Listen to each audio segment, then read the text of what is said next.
Hello everybody, this is Marcus Toole and today is December 15th, 2024, and this is the third installment on my video on finding, identifying, and transplanting Vaccinium Elliottii, or also known as Huckleberry, Elliot's Huckleberry, Swamp Huckleberry, Elliot's Blueberry, or Southern Blueberry. And there are other names out there as well, depending on where you are locally. But the species for sure is Vaccinium Elliottii, which makes it actually a blueberry rather than a true huckleberry.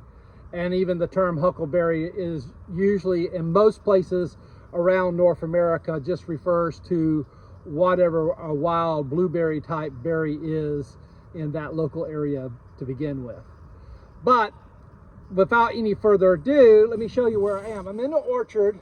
I have two large huckleberry bushes, one here and one here, and there's a gap between them. And I want to turn that gap into a hedge. So we're gonna put one of the plants I dug yesterday in that gap, and with any luck at all, it will grow in and create a hedge. Now, this is my front yard, and I ordinarily would not want a completely solid hedge, except for the fact that this is what my next door neighbors are turning into. That's going to be a new apartment complex, and I don't mind having neighbors, but I just as soon not have to look at the construction site or even an apartment complex every time I look out my window and when I'm working in my home orchard. So I want to create a little bit of a natural bubble between myself and what is becoming a much more urban looking area. And I don't mind it becoming urban looking, because after all, I actually am in downtown Statesboro. I am literally, this little neighborhood here is surrounded by downtown. So I should expect stuff like that to happen, and I'm fine with it. But I have enough land and enough property in my orchard that I'm gonna, do some things so that my space continues to feel somewhat natural.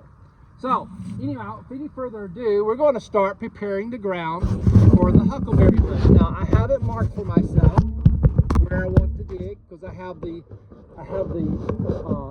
shovel.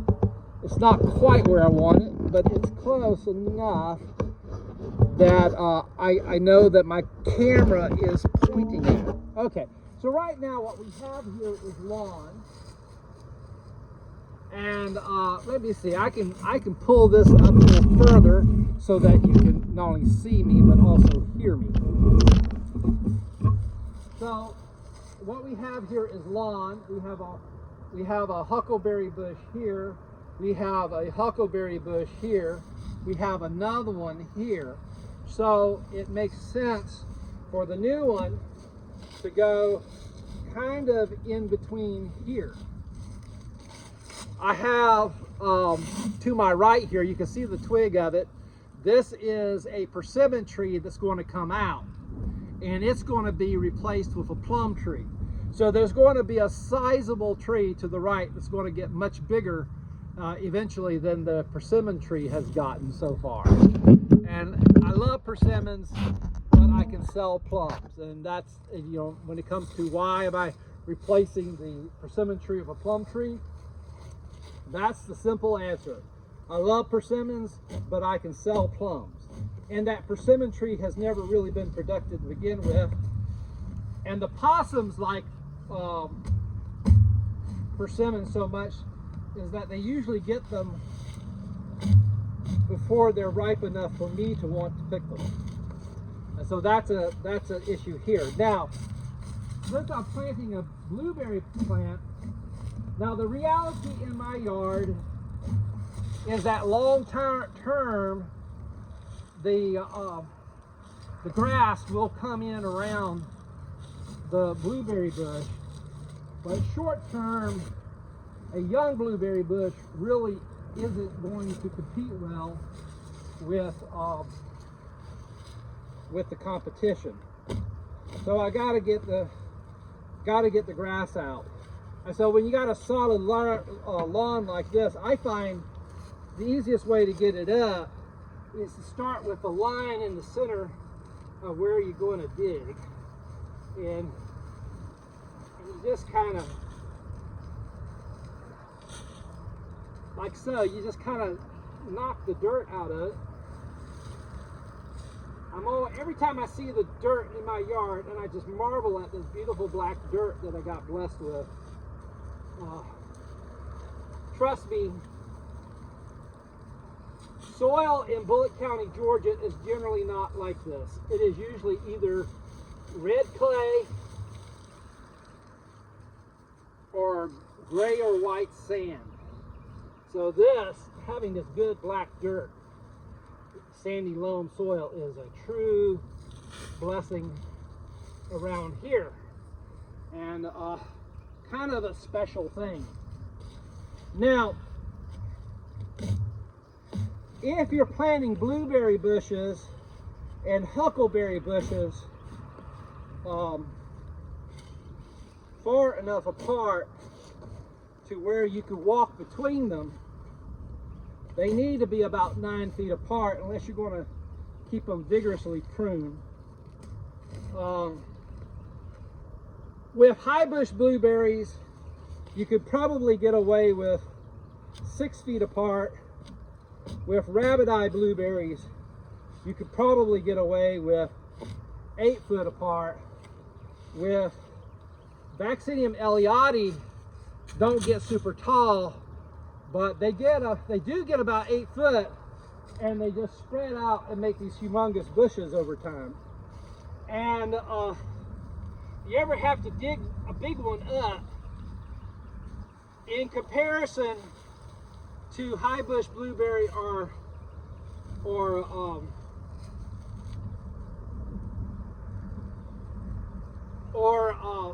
the rabbit eye blueberry, the trunks and roots are huge, and which makes them a pain to dig up, but it also means that they're more forgiving about drought and are more likely to be productive without a lot of extra watering. But one of the real advantages of growing Vaccinium Elliotti over the other blueberries is that they are a lot less work long term. More work to plant and to transplant, and if you ever have to remove one, it's a real pain in the butt. But in terms of the expense and time it takes to water and have to maintain a mulch and all of that, they actually are easier and more forgiving.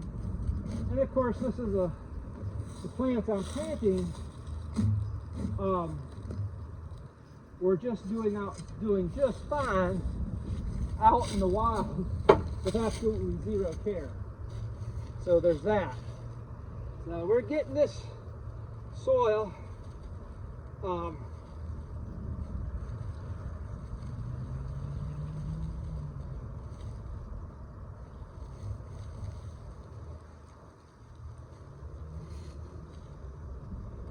worked up.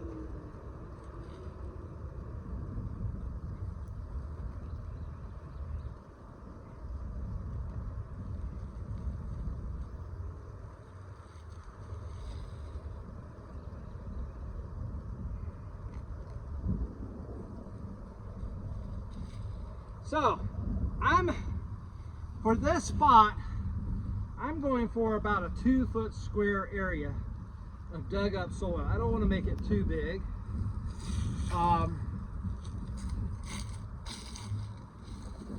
And so we got the grass removed. You want to make that process a little easier.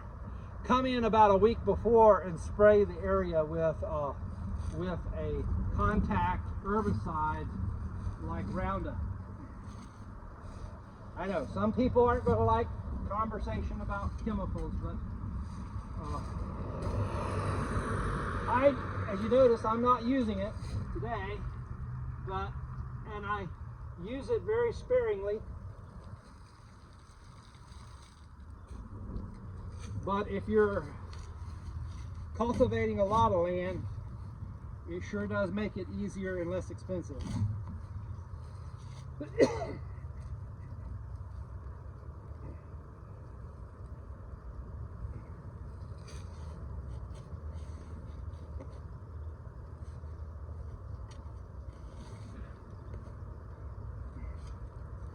So I'm just digging it up, mixing the dirt together.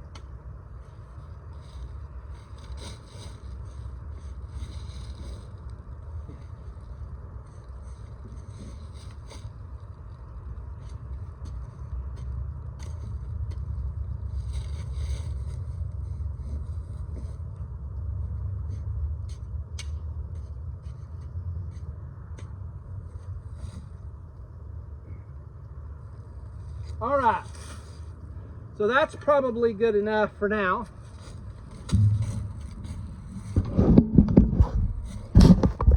Let me back this up a bit so you can see what I'm doing even more.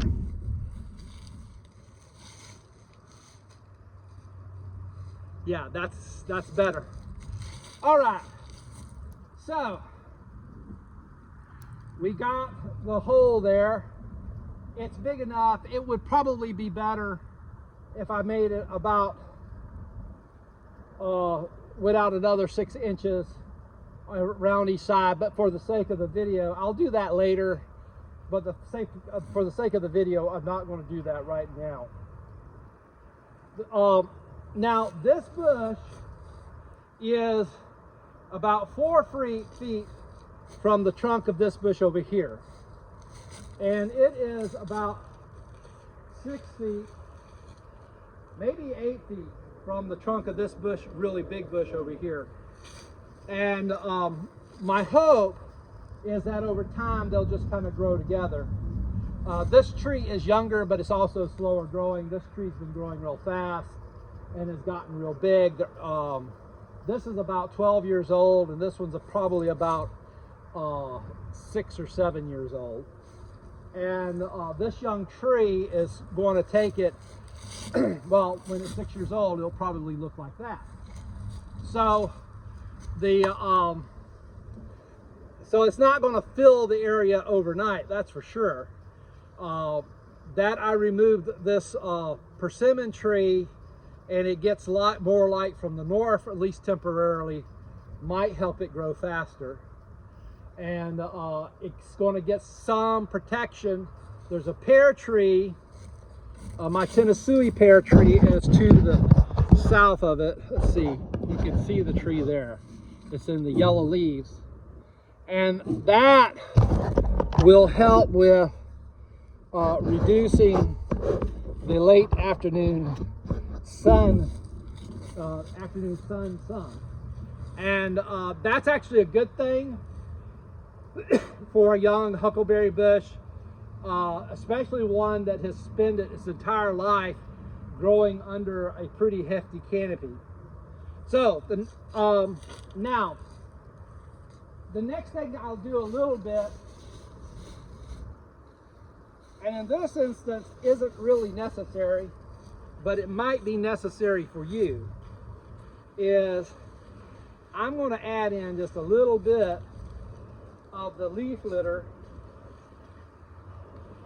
from the site where the huckleberry bush originally came.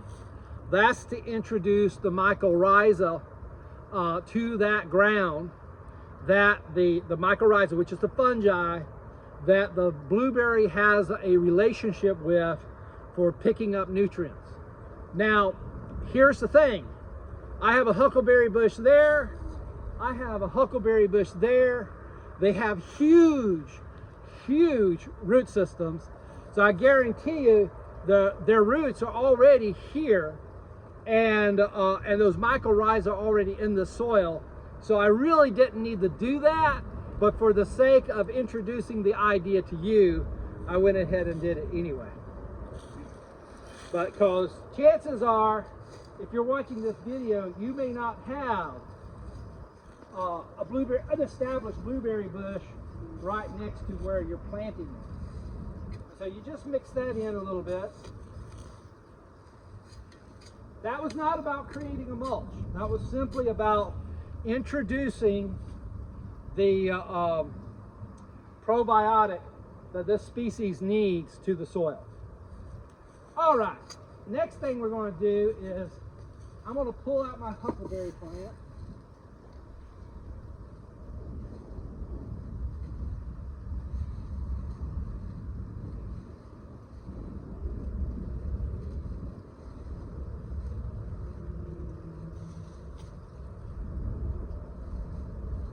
And I'm even going to pull out the one that I collected with you. And the reason I'm choosing this one for this spot is that it was originally the biggest plant and it has the biggest root.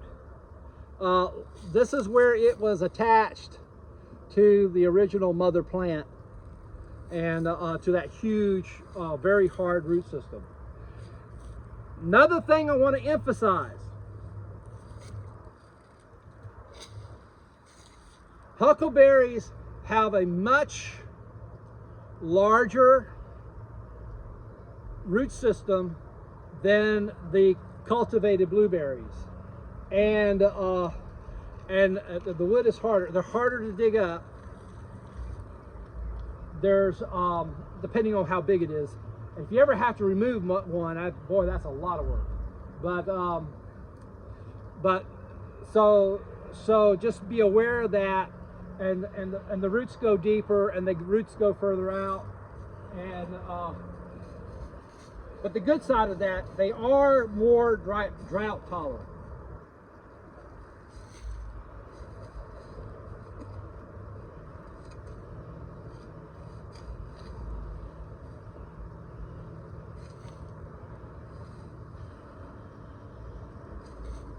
So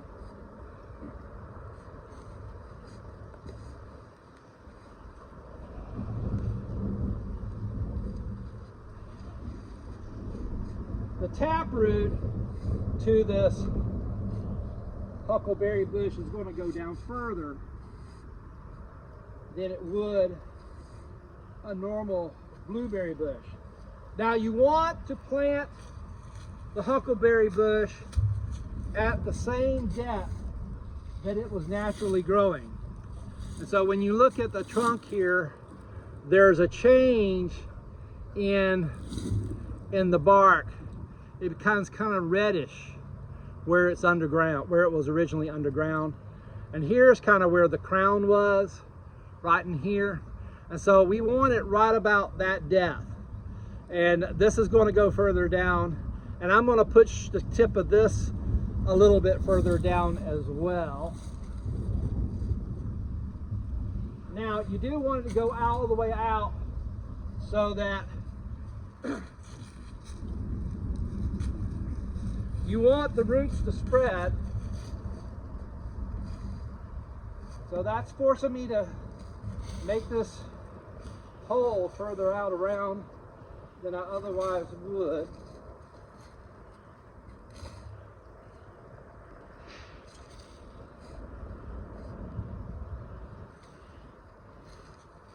All right. So that's going to be deep enough. Yeah, that's about right.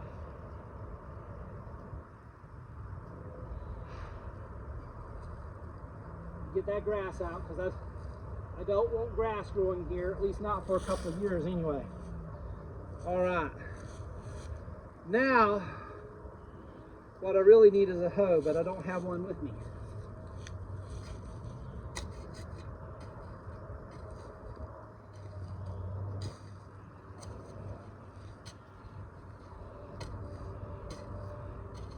See what I'm doing? Kind of knocking the dirt in. I'm kind of breaking it up as I go. I don't want to knock it over. I kind of want the dirt to be a little bit on the, at least initially, kind of fluffy around it. I will pat it down.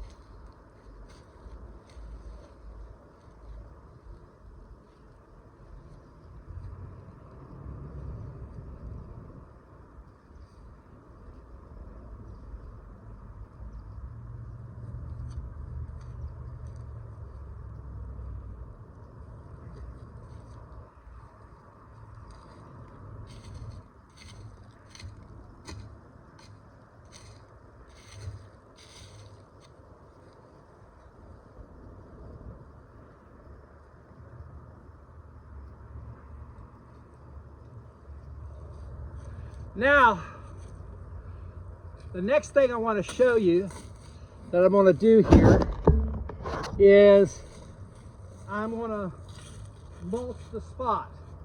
Now, if I weren't doing a demonstration, I'd water it first, but I don't want to take the time to do that. I want to show you this. I got a leaf litter mulch that I got from a neighbor, who basically bags their grass clippings and leaves.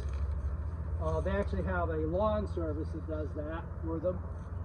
And they pile it up at the edge of our property, and that gives me free mulch to use.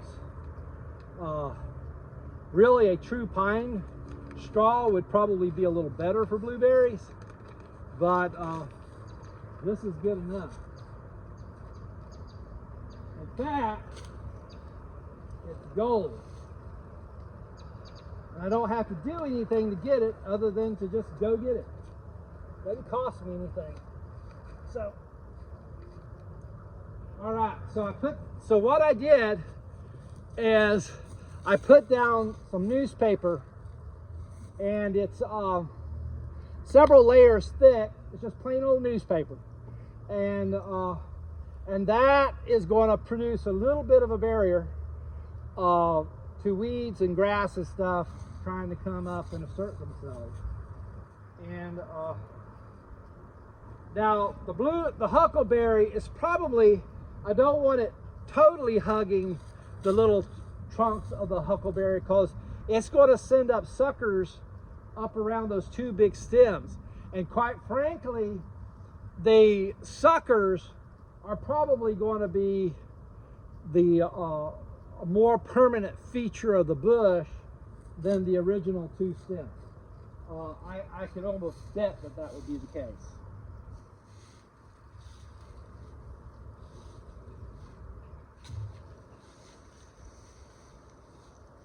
So then I just take this mixture of leaves and grass clippings and put them down nice and thick.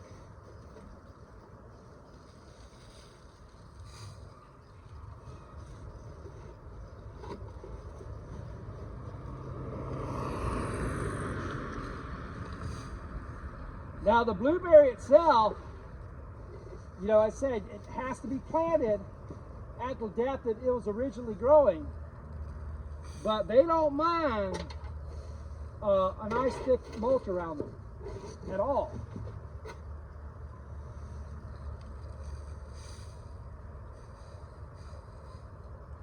And